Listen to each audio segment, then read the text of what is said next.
வகை தமிழ் நேயர்களுக்கு வணக்கம். நான் உங்கள் ஸ்வேதா. இன்று நம்ம நிகழ்ச்சியில நம்மோடு இணைந்திருக்கிறார் பேராசிரியர் மஞ்சுளா அவர்கள். வணக்கம் மேம்.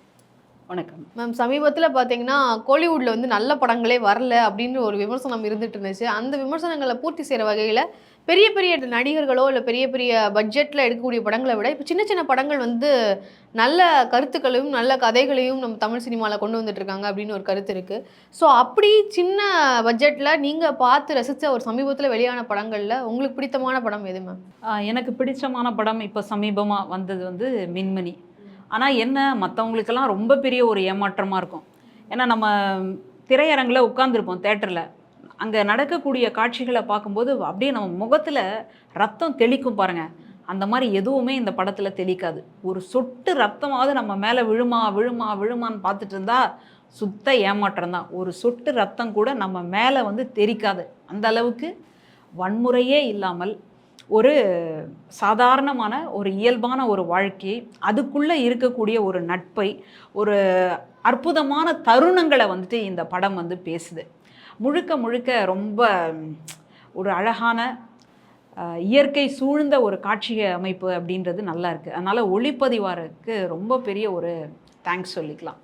அதாவது இந்த கதை வந்து எப்படி நகருது, ஒரு பள்ளிக்கூடம், அந்த பள்ளிக்கூடத்தில் படிக்கக்கூடிய பிள்ளைகள். பள்ளிக்கூடம் அப்படின்னாலே நமக்கு நம்ம காலத்தினுடைய பள்ளிக்கூடத்துக்கு போன எல்லா காட்சிகளும் வந்து ஞாபகத்துக்கு வரும். அந்த மாதிரி பள்ளிக்கூடத்தில் இருக்கக்கூடிய ஒருத்தர், அவர் வந்துட்டு அந்த சபரி அப்படின்னு சொல்லக்கூடிய ஒரு மாணவன் வந்து புதுசாக வந்து சேர்றாரு. அதுக்கு முன்னாடி அந்த பள்ளிக்கூடத்தில் பாரின்னு ஒருத்தன் இருக்கான். அவன் வந்துட்டு ஸ்போர்ட்ஸ் பர்சன். அப்போது இவன் வந்து ஸ்போர்ட்ஸ் பர்சன், நல்லா அவுட்ஸ்டாண்டிங்காக இருப்பான். அந்த பள்ளிக்கூடத்துக்கே இவன் தான் ஒரு பெருமை அப்படின்னு நினைக்கக்கூடிய ஒரு இடம். அப்போ வந்துட்டு புத்தக புழுவாக எந்த வம்புக்கும் போகாமல் எந்த தும்புக்கும் போகாமல் அப்படியே இருக்கிற மாதிரி, அலுங்காமல் குலுங்காமல் வர்ற மாதிரியான ஒரு கேரக்டராக சபரியை வந்து வச்சுருப்பாங்க. இவங்க ரெண்டு பேருக்குள்ள நட்பு ஏற்பட்டுச்சா இல்லையா, நட்பு ஏற்படுமா ஏற்படாதா, ரெண்டு பேருக்கும் சண்டை அப்படின்றது முடியுமா முடியாதா, இவன் தான் பாரி தான் வந்துட்டு போய் சீண்டிக்கிட்டே இருக்கிற மாதிரியும், இவர் சபரி வந்துட்டு விலகி விலகி போகிற மாதிரியுமே வந்து வரும். ஒரு அடித்தட்டு மேல்தட்டு அப்படின்ற மாதிரி ஒரு இதை வந்து கொண்டு வர மாதிரி ஒரு இருக்கும் காட்சி அமைப்பு. இப்படியே போயிட்டுருக்கும் பொழுது திடீர்னு அந்த இதில் படத்தில் வந்து ஒரு திருப்பு முனை. இவங்க எல்லாரும் ஒரு பழங்குடியின பிள்ளைகளை பார்த்து அவங்களுக்கு வந்துட்டு சொல்லி கொடுக்கணும் அப்படின்றதுக்காக பள்ளிக்கூடத்துலேருந்து ஒரு வேனில் ஏறி போகும்பொழுது எதிர்பாராத விதமாக ஒரு விபத்து நடந்துடுது. அப்போது அந்த விபத்தில் பாரி இறந்து போயிடுறாரு. அந்த பாரி இறந்து போகிறதுக்கு முன்னாடி சபரியை வந்து காப்பாற்றி வெளில விடுறாரு. வேனில் இருக்கிற எல்லாரையும் காப்பாற்றிட்டு கடைசியாக பாரி இறந்துட்டார் அப்படின்னோடனே சபரிக்கு மனசுக்குள்ளே நம்மளை காப்பாற்ற போய் தான் இவன் இறந்துட்டான் அப்படின்றது ரொம்ப ஆழமாக மனசுக்குள்ளே பதிஞ்சிடுது. அதுக்கப்புறமா என்ன நடக்குது அப்படின்றது ரொம்ப பெரிய ஒரு கதை. கடைசியாக அவன் அந்த மனநிலையிலேருந்து மாறினானா இல்லையா, அந்த மனநிலையோடு இருக்கிறதுனால அவன் படித்தானா இல்லையா, அந்த மனநிலையோடு இருக்கிறதுனால அவன் தன்னுடைய வாழ்க்கையை சரியான முறையில் அமைச்சிக்கிட்டானா இல்லை அக்யூஸ்டாக மாறிட்டானா, இந்த மாதிரியான கேள்விகளுக்கு பதிலாக தான் அந்த படம் வந்து அமையுது. இப்போ இதுக்கு நடுவில் நம்ம படம் அப்படின்னு சொன்னால் அடுத்ததாக ஹீரோயின் யார் அப்படின்னு கேட்போம். அப்போ காதல் காட்சிகள் உண்டா அப்படின்னு கேட்டால் ரொம்ப இயல்பான ஒரு ஆணும் பெண்ணும் பார்க்குறாங்க பேசுகிறாங்க அப்படின்னு சொன்னாலே அது காதலாக இருக்கணும், அதுக்கப்புறமா அது கல்யாணத்துக்கு போகணும், அதுக்கப்புறமா குழந்தைகள்னு வரணும் அப்படின்னு நம்ம ஒரு டெம்ப்ளேட் வச்சுருக்கோம்ல. அந்த டெம்ப்ளேட் எதுவுமே இங்கே வந்து ஒர்க் அவுட்டே ஆகாது, வேலைக்கும் ஆகாது. இப்போ அந்த சூழலில் தான் இந்த பாரியினுடைய உடல் வந்து தானம் செய்யப்படுது. இப்போ நமக்கு இன்றைக்கி அரசாங்கம் உடல் தானம் செய்யக்கூடிய அந்த நபர் அவங்களுடைய உடல் நல்லடக்கம் செய்யும் பொழுது அரசு மரியாதையோடு நல்லடக்கம் செய்யலாம் அப்படின்னு கொடுத்துருக்குறாங்க இல்லையா, அதுக்கு வந்துட்டு கௌரவம் செய்கிற மாதிரி இந்த படம் அமையுதுன்னு பார்க்குறேன் நான். அப்போது அந்த இறந்து போன பாரியினுடைய இருதயம் அதை வந்துட்டு இருதய மாற்று அறுவை சிகிச்சையின் மூலமாக ஒரு பெண்ணுக்கு வந்து கொடுக்கப்படுது. பிரவீனா அப்படின்னு சொல்லி வராங்க. அவங்க பேர் வந்து எஸ்தர் அனில். அப்போது அந்த பிரவீனா வந்துட்டு பாரி படித்த அதே பள்ளிக்கூடத்துக்கே வராங்க. ஏன் அப்படின்னு சொன்னால் அந்த நபருடைய ஆசை என்ன அப்படின்லாம் நான் தெரிஞ்சுக்கணும் அப்படின்னு. அப்போ அந்த பள்ளிக்கூடத்துக்கு வராங்க. இங்கே ஏற்கனவே ஒரு டிப்ரெஷனில் இருக்கிறார் இல்லையா, மன அழுத்தத்தோட சபரி. அந்த பையனோட பேசணும், அந்த பையனுக்கும் பாரிக்கும் எப்படிப்பட்ட நட்பு இருந்தது அதையெல்லாம் தெரிஞ்சுக்கணும் அப்படின்னு ரொம்ப ஆசைப்படுறான். ஆனால் அவர் வந்துட்டு தன்னை தனிமைப்படுத்திக்கிட்டே இருக்கிறார் அந்த சபரி. நம்ம ஏற்கனவே ஒரு தப்பு பண்ணிட்டோம், நம்ம ஏற்கனவே ஒரு பாவம் பண்ணிட்டோம், நம்மளால தான் நம்ம நண்பர் இறந்துட்டார் அப்படின்னு அவங்களுக்குள்ள நட்பு அப்படின்றது பகிரப்படுறதுக்கு முன்னாடி, சில இடங்கள்ல காதலை சொல்றதுக்கு முன்னாடியே கல்யாணம் மாறி போகிற மாதிரிலாம் காட்சி வரும் இல்லையா, அந்த மாதிரி நட்பு சொல்லிக்கிறதுக்கு முன்னாடியே ஒரு பேரிழப்பு. அதனால் அந்த சபரியோட பேசணும்னு எவ்வளவோ முயற்சி செய்வா, ஒன்றுமே முடியாது. இப்போ இந்த சூழலில் கடைசியாக இவங்க 2 பேர் வந்து எப்படி பார்த்துக்கிறாங்க, எப்படி வந்து ஒன்றா பயணம் பண்ணுறாங்க அப்படின்றதெல்லாம் கிளைமேக்ஸ். அதையெல்லாம் நான் சொல்லிட்டேன் அப்படின்னா அப்புறம் சஸ்பென்ஸ் வந்து போயிடும். இந்த சூழலில் முதல் பகுதி முழுக்க அந்த பள்ளிக்கூடம், ஊட்டியில் நடக்கக்கூடிய செய்தி, ஊட்டியில் எப்படி மழை வரும், ஊட்டியினுடைய சீதோஷ்ண நிலைமை அப்படியே குளிர்ச்சியாக அந்த மாதிரி. அதுக்கப்புறம் இன்டர்வலுக்கு மேலே பார்த்திங்கன்னா முழுக்க முழுக்க இமாலய பகுதியை வந்து நோக்கி போகக்கூடிய ஒரு பயணம். ரொம்ப அழகாக இருக்குது. நம்ம இந்திய நாட்டுக்குள்ளே இப்படியான ஒரு இடமா, நம்ம இந்திய தேசம் இப்படிப்பட்டதா, ஒரு பக்கம் அனல் அடிக்குது, இன்னொரு பக்கம் குளிர் குளிர் அப்படியே விட விட விட விடன்னு பல்லெல்லாம் டைப் அடிக்கிற மாதிரியான ஒரு சூழல். எப்படி ஒரு பரந்த பூமி. இந்த இடத்துல போயிட்டு ஒற்றை தேர்தல், ஒற்றை இது அப்படி இப்படின்னு பேசுகிறாங்க இல்லையா. இங்கே சீதோஷ்ணமே வேறு. நீங்கள் சவுத்துக்கு வந்தீங்கன்னா இங்கே வெயில், நீங்கள் நார்த்துக்கு போனீங்கன்னா சரியான குளிர். இப்போ இந்த மாதிரியான பிரதேசங்களில் எப்படி ஒரே மாதிரியான உணவு முறை, ஒரே மாதிரியான எல்லாமே கொண்டு வர்றது அப்படின்றது சாத்தியம் இல்லை. அதைத்தான் போகிற வழி எல்லாத்துலேயும் நம்ம பார்க்குறோம். ரொம்ப அழகியலான ஒரு காட்சிகள். எப்படி வந்து அந்த மலை திடீர்னு சரியுது, அந்த மலைகளில் எப்படி வேட்டு வச்சு, அதாவது குண்டெல்லாம் வச்சு இன்னும் சாலையை வந்து அகலப்படுத்தணும் அப்படின்னு நினைக்கிறாங்க. அங்கே இருக்கக்கூடிய மக்களினுடைய வாழ்க்கை எப்படி இருக்குது. நம்மள நிறைய பேர் சென்னையை கூட தாண்டி போயிருக்க மாட்டோம். அந்த மாதிரி நபர்களுக்கெல்லாம் ரொம்ப அருமையான ஒரு காட்சி. அப்புறம் நண்பர்களில் சில பேர் வந்துட்டு இழந்துட்டுருப்பாங்க இல்லையா, அவங்களுக்கு அவங்க மனசோடு பயணம் செய்யக்கூடிய ஒரு படமாக தான் இதை பார்க்குறேன். அதனால் இன்றைக்கி வந்துட்டு நல்லா ஓங்கி அடிக்கிற மாதிரியான இந்த சண்டை காட்சிகள், அங்கங்கே குண்டு வெடிக்கிற மாதிரியான காட்சிகள், இல்லை பெரிய வாழை எடுத்து அப்படியே தலையை டைரெக்டாக சீவர மாதிரியான காட்சிகள், இது எதுவுமே இல்லாமல் ஒரு நம்ம குடும்பத்தில் உட்கார்ந்து நம்ம நண்பர்கள்கிட்டயோ அல்லது மூவி மாதிரி, ஆமாம், நமக்கு தெரிஞ்சவங்களோடையோ ஒரு கலந்து பேசினா எப்படி இருக்குமோ அந்த மாதிரியான ஒரு காட்சி அமைப்புகளோட அப்படியே அழகாக பயணம் பண்ணுது. நம்ம நிறைய இடங்களில் நம்பிக்கையை இழந்துட்டுருப்போம். இதெல்லாம் நமக்கு கிடைக்குமா, எங்கேயாவது போனால் யாராவது உதவி செய்வாங்களா அப்படின்னு. இவர் எழுத்தாளர் எஸ் ராமகிருஷ்ணன் தான் சொல்லுவார், நான் வந்துட்டு இந்த இந்தியா முழுக்க பயணம் பண்ணணும்னு நினச்சேன், கையில் எந்த காசுமே இல்லாமல் நான் பயணம் பண்ணேன். என்னடா பொய்யா பேசுகிறாரோ அப்படின்னு நான் நினச்சேன். ஏன்னா போகிற இடங்கள்லாம் மக்கள் கொடுத்த அன்பும் அரவணைப்பும் ஆதரவும், அவங்களுக்கு கொடுத்த உணவும், அவங்க இடத்துல வந்து என்னை தங்க வச்சுக்கிட்டதும் என்னால் மறக்கவே முடியாது அப்படின்னு சொல்கிறார். ஒரு பெண்ணாக எனக்கு அது ரொம்ப வியப்பாக இருக்குது. எப்படி இவரால் வந்துட்டு கையில் காசு இல்லாமல், யாரையுமே தெரியாமல் இந்த நாட்டையே சுற்றிட்டு வரணுன்னா எப்படி முடியுது அப்படின்னு நான் ரொம்ப நினச்சது உண்டு. ஆனால் இந்த படத்தில் பார்க்கும்போது அவங்க வந்துட்டு 2 வீலரில் பயணம் பண்ணுற மாதிரியான காட்சி, என்ஃபீல்டில். அப்போது அப்படி பயணம் பண்ணும்பொழுது என்ன எடுத்துகிட்டு போக முடியும் பெருசாக? அந்த சூழலில் அவங்க போய் இப்போது இரவானா எங்கேயாவது போய் ஓய்வு எடுக்கணும். அப்போ அவங்க எங்கே தங்குறாங்க, அங்கே தங்கணும் அப்படின்னு சொன்னால் இடம் இருக்குமா? இப்போ நமக்கு இந்த மாதிரியான சமவெளி தலங்கள் அப்படின்னு சொன்னால் நிறைய உணவகம் இருக்கும், எல்லாமே இருக்கும், டூரிஸ்ட்டுக்கான ஏற்பாடு எல்லாமே இருக்கும். ஆனால் ஒரு மலை பகுதிகளில், அதுலேயும் வீடுகள்லாம் எங்கேயோ எங்கேயோன்னு இருக்கக்கூடிய ஒரு பகுதிகளில் இவங்களால எங்கே தங்க முடியும், பாதுகாப்பாக இருக்குமா, ஒரு பெண்ணுக்கு வந்து பாதுகாப்பாக இருக்குமா அப்படின்னு பார்த்தா எவ்வளோ பெரிய நம்பிக்கை இந்த படம் கொடுக்குது அப்படின்னு நான் நினச்சி பார்க்குறேன். போகிற இடங்கள்லாம் ஒரு நண்பர்களாக, ஒரு அரவணைத்து செல்பவர்களாக அங்கே வந்து உட்கார வச்சுக்கிறாங்க. அதில் ஒரு இடம் ரொம்ப முக்கியமானது. அவங்க வேறு மொழியில் பேசுகிறாங்க. பேசும்போது நீங்கள் எங்களை பார்க்கக்கூடிய நண்பர்களாக வந்திருக்கீங்களா, இல்லை ரொம்ப மோசமான எதிரியாக வந்திருக்கீங்களா? என்ன பதில் சொல்கிறதுனே தெரியல. அப்போது நாங்கள் வந்துட்டு ஒரு பயணத்துக்காக பட்டாம்பூச்சிகளை பார்க்குறதுக்காக வந்திருக்கிறோம் அப்படின்னு அந்த ஹீரோயின் வந்து சொல்கிறாங்க, பிரவீனா. அப்போ சொல்லும்போது அப்படின்னா அப்போ நீங்கள் நண்பர்கள் தான் அப்படின்னு வரக்கூடிய அந்த வசனங்கள் எல்லாமே ரொம்ப முக்கியமானது. அதே மாதிரி இந்த ஹீரோயினுக்கு வந்துட்டு ஹார்ட் டிரான்ஸ்பிளான்டேஷன், மாற்று அறுவை சிகிச்சை செய்யறதுக்கு முன்னாடி என்ன தோணுச்சு அப்படின்னா, எப்படியாவது வாழ்க்கையை வாழ்ந்துடணும். சரி, இப்போ இதய மாற்று அறுவை சிகிச்சை பண்ணிட்டாங்களே, இப்போ எப்படி இருக்குது, இப்போவும் எப்படியாவது வாழ்க்கையை வாழ்ந்துடணும். அப்போது சாதாரண மனிதனுடைய எண்ணம் இருக்கு இல்லையா, ஒரு வாழ்க்கையை முழுமையாக ஒரு ஆப்பிள் பழத்தை கொடுத்தா எப்படி வந்து முழுமையாக சாப்பிட்ணுன்னு நினைப்போம், ஒரு பிரியாணி பொட்டலத்தை கொடுத்தா எப்படி முழுமையாக சாப்பிட்ணுன்னு நினைப்போம்.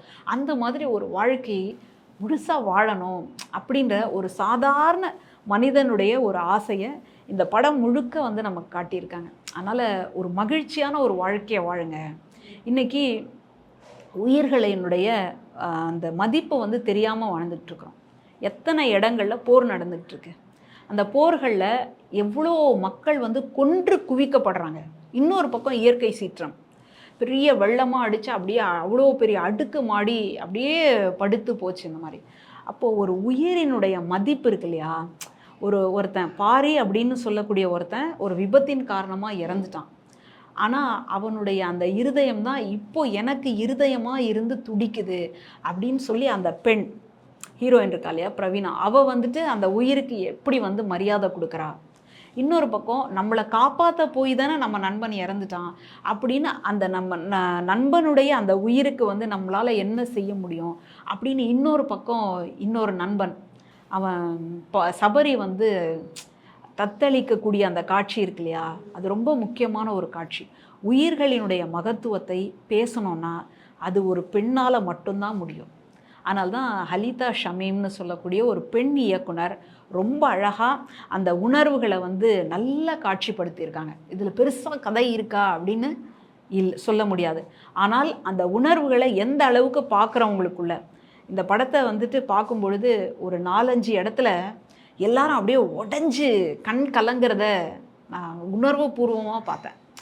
அப்போது உணர்வுகளை கடத்துறத விட கலைக்கு ரொம்ப பெரிய வேலை இருக்காது. அப்போ உணர்வுகளை சரியாக கடத்தக்கூடிய ஒரு இயக்குனராக, ஏற்கனவே சில்லு கருப்பட்டி அவங்களுடைய ரொம்ப பிரபலமான ஒரு படம். அந்த படத்தில் தூய்மை, அந்த குப்பை இருக்கக்கூடிய இடத்துல, அந்த குப்பை மேடு, அதில் போயிட்டு ஏதாவது இருக்குமா அப்படின்னு தேடி எடுத்துகிட்டு வரக்கூடிய பிள்ளைகளினுடைய அந்த சிறுவர்கள்னு சொல்லுவோம் இல்லையா, அவங்களுடைய வாழ்க்கையை காட்டுற மாதிரி இருக்கும். அந்த இடத்த வந்துட்டு காட்சியாக படுத்தும்போது அப்போது தேட்டரில் உட்காந்து நான் பார்த்துட்ருக்கிறேன். அந்த குப்பைமேட்டை பார்த்த உடனே என்னையும் அறியாமல் ஒரு கைக்குட்டை எடுத்து என் மூக்கை பொத்திக்கிட்டேன். அந்த அளவுக்கு தத்ரூபமாக, ஐயோ பக்கத்துலேயே குப்பைமேடு வந்துடுச்சு போல இருக்கு அப்படின்ற ஒரு உணர்வு அது கொடுத்துச்சின்னு சொல்கிறதுக்காக வரேன். அந்த மாதிரி இங்கே இந்த இயற்கை காட்சிகள், அந்த இமயமலையினுடைய சாரலின் அந்த மலையோட பிரம்மாண்டம், அந்த மலை எப்படி இருக்குது, அந்த பக்கத்தில் இருக்கக்கூடிய மனிதர்கள் எப்படி வாழ்கிறாங்க, அங்கேயே வசிக்கக்கூடிய பழங்குடி இனம் அவங்க எந்த அளவுக்கு எதை பற்றியுமே வந்து கவலைப்படாமல், எதை பற்றியும் அலட்டிக்காமல், ஐயோ அடுத்த வேலைக்கு என்னடா, அடுத்த மாதத்துக்கு என்னடா, அடுத்த ஒரு வருஷத்துக்கு என்னடா, அடுத்த தலைமுறைக்கு என்னடா அப்படிலாம் இல்லாமல் வர்றவங்கள வாங்க இருக்கிறத சாப்பிடுங்க அப்படின்னு அவங்கக்கிட்ட இருக்கக்கூடிய உணவுகளை எல்லாம் கொடுத்து பாடுறாங்க. புதுசாக வந்திருக்காங்களே அப்படின்னு சொல்லிட்டு ஒரு பாட்டு பாடுறாங்க அவங்க மொழியில். இது எல்லாமே மக்களின் மீதும் இந்த வாழ்க்கையின் மீதும் இன்னும் நாம் வந்து நம்பிக்கை வைக்கணும் அப்படின்னு சொல்லக்கூடிய ஒரு இடமா பார்க்குறேன். அடுத்ததாக இதில் சொல்ல வேண்டியது புதிய இசையமைப்பாளர்.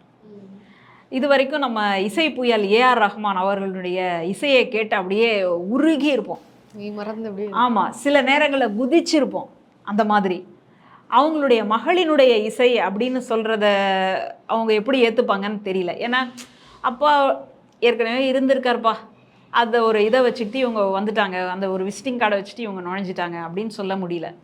ஏன்னா இவங்க தனித்துவமான ஒரு நுணுக்கமான இசைகளை வந்து கொடுத்துருக்குறாங்க. ஒவ்வொரு இடத்துக்கு போகும்பொழுது, இப்போது தமிழ்நாடு அப்படின்னு வந்தீங்கன்னா பறை இசை கொடுக்கறது, நாதஸ்வரம் மாதிரி கொடுக்கறது, தவில் இசை கொடுக்கறது, இதெல்லாம் சரியாக இருக்கும். அந்த மாதிரியான வடக்கு நோக்கியதான ஒரு பயணத்தில் அங்கே அந்த மண்ணில் இருக்கக்கூடிய இசைகளை ஓரளவு சரிப்படுத்தி கொடுத்துருக்குறாங்க அப்படின்னு தான் பார்க்கணும். அதனால் கதீஜா அவர்களுக்கு இது ஒரு பெரிய ஒரு ஸ்டார்ட் அப்பாக கூட இருக்கணும். ஏன்னா ஏற்கனவே பாடியிருக்கிறாங்க. இசையமைப்பு அப்படின்னு சொல்லும்போது இது வந்து முதல் படமாக அமையுது. அதனால் அவர்களுக்கும் நம்முடைய வாழ்த்தை வந்து சொல்லிக்கிறோம். ஓரளவு உங்களுடைய மனசை வந்து அமைதிப்படுத்தணும் அப்படின்னு சொன்னால் இந்த படத்துக்கு போகலாம். உங்களுக்குள்ள செத்துப்போன உணர்வுகளை எல்லாம், மனிதாபிமானத்தை எல்லாம் தூண்டணும் அப்படின்னு சொன்னால் இந்த படத்துக்கு நீங்கள் போகலாம் அப்படின்னு நான் தைரியமாக பரிந்துரைப்பேன். நீங்கள் வந்து இப்போ மின்மினி படத்தை பார்த்துட்டு நீங்கள் அதோட ரிவ்யூவை வந்து ரொம்ப நல்லா சொன்னீங்க மேம். அதில் வந்து பார்த்தீங்கன்னா நீங்கள் சொல்கிறத வச்சு பார்க்குறப்போ அது வந்து ஒரு ஃபீல் குட்டான மூவியாக இருக்கும். போய் நிம்மதியாக ஒரு படத்தை பார்த்துட்டு நம்ம ஓகே நல்லா நிம்மதியாக பார்த்துட்டு வந்து அந்த படத்தோடைய அந்த ஒரு கொடுக்கக்கூடிய அந்த ஃபீல் குட்லேயே நம்ம அப்படியே ப்ளசண்ட்டாக இன்றைக்கி நாள் போகணும் அப்படின்னா அந்த படம் பார்க்கலாம் அப்படின்றதான் நீங்கள் சொல்கிறத வச்சு எனக்கு தோணுச்சு. இப்போ அதே மாதிரி அச்சம் என்பது மடமையடான்னு ஒரு படம் வந்துருக்கு. ஆமாம் ஆமாம் அதில் ராசாலியே ஆமாம், ராசாலியே வண்டியில் 2 சிம்பு நம்ம போவாங்க. கொஞ்சம் அந்த இது ஒரு தாட் வந்துட்டு போகும். அதில் வந்து ஹீரோ ஹீரோயின் ஒன்றா போகிற மாதிரியும், அதாவது ஹீரோவே எல்லாத்தையும் ஓன்ஸ் அப் பண்ணுற மாதிரி, நான் என்னுடைய பராமரிப்பில் என்னுடைய பாதுகாப்பில் அப்படின்னு இருக்கும். இதில் 2 பேரும் தனியாக உனக்கு என்ன எந்த அளவுக்கு கட்ஸும் இதுவும் இருக்கும், எனக்கும் அதே மாதிரி இருக்கு அப்படின்ற அந்த ஒரு இடம் வந்து ரொம்ப நல்லா இருந்தது பார்க்கறதுக்கு. Okay ma'am. இப்போ நீங்கள் இந்த சொன்ன படம் மாதிரி பார்க்குறப்போ எனக்கு நான் சமீபத்தில் பார்த்தேன் அப்படின்னு பார்த்தீங்கன்னா ஜமா படம் வந்து நான் பார்த்தேன். ஜமா அப்படின்றது ஒன்று டைட்டிலே என்னடா ஜமான்னு வச்சுருக்காங்க. அது ஒரு அந்த ட்ரெய்லர் எல்லாம் பார்க்குறப்பவே படம் பார்க்கலாம் போல அப்படின்னு. ஜமாத் அப்படின்றதுடைய சுருக்கம் அது இல்லை மேம். இது வந்து என்னன்னா ஜமா அப்படிங்கிறது இந்த டைட்டில் வந்து எதை குறிக்குது அப்படின்னு பார்த்தீங்கன்னா ஜமாங்கிறது ட்ரூப்பு.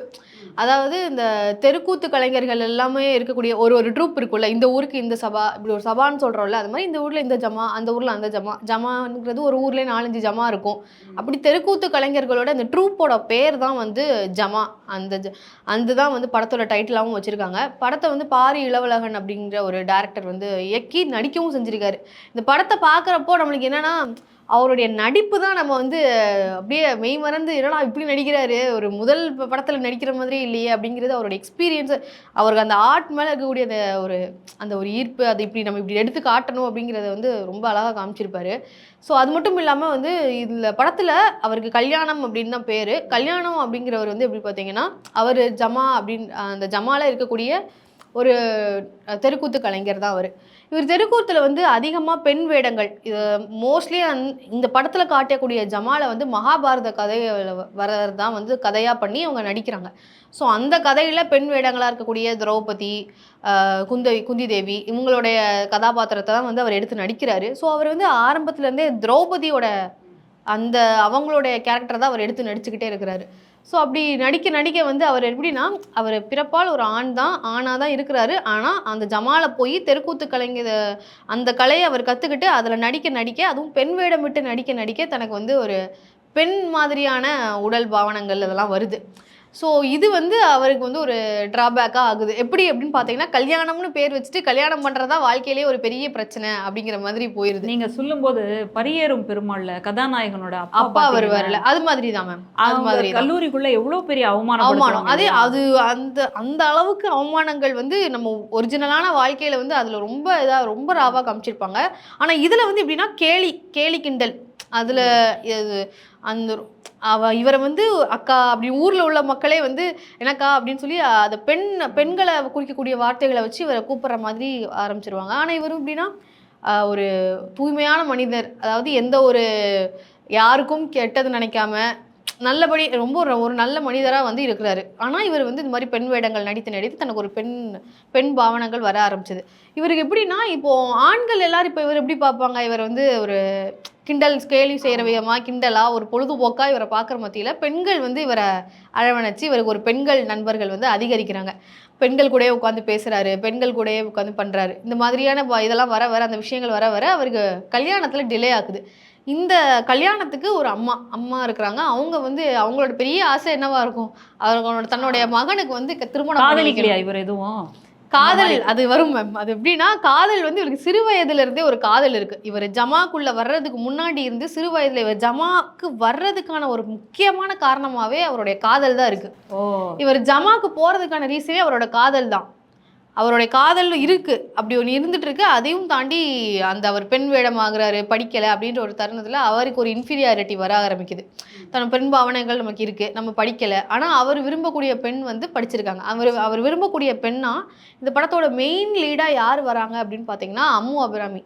அவங்க தான் வந்து வராங்க. தொடர்ந்து அவங்க வந்து நல்ல கதைகள், நம்ம அம்மு அபிராமி அப்படின்னு வந்தாலே எனக்கு அடுத்ததாக அசுரனில் தான் அவங்க போய் நிற்பாங்க. அந்த மாதிரி ஒரு ஃபிக்ஸ் பண்ணியிருக்காங்க, ஒரு ட்ரேட்மார்க் வச்சுருக்காங்க. ஸோ அந்த மாதிரி இதுலேயுமே வந்து ஒரு நல்ல கதாபாத்திரத்தில் தான் அவங்க நடிச்சிருக்காங்க.